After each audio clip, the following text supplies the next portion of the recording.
Hey everyone, in this video I'm going to compare Microsoft Dragon Copilot and Chatgpt. When comparing Microsoft Dragon Copilot and Chatgpt, both are AI tools designed to assist users, but they serve different purposes and are built for distinct tasks. Microsoft Dragon Copilot is a voice-activated AI tool that integrates with Microsoft Office apps such as Word, Excel, and PowerPoint.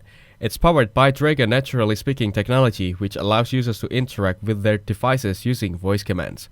Their main strength of Dragon Copilot lies in its voice recognition and dictation capabilities.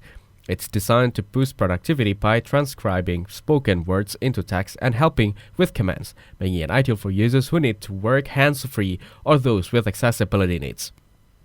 It also provides assistance in automating routine tasks within Microsoft Office applications, offering a seamless experience for creating documents, spreadsheets, and presentations using voice commands. Chatgpt, on the other hand, is a conversational AI that excels at answering questions, generating content, providing explanations, and having in-depth discussions. It's based on OpenAI's GPT-4 model, which has a broad understanding of language and can assist with a wide range of tasks, from writing and content creation to problem solving and technical support.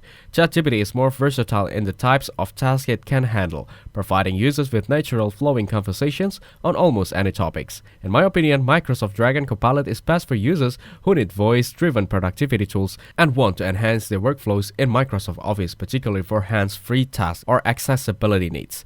Chatgpt is better for users seeking a conversational AI that can assist with writing, research, and other knowledge based on tasks across various domains.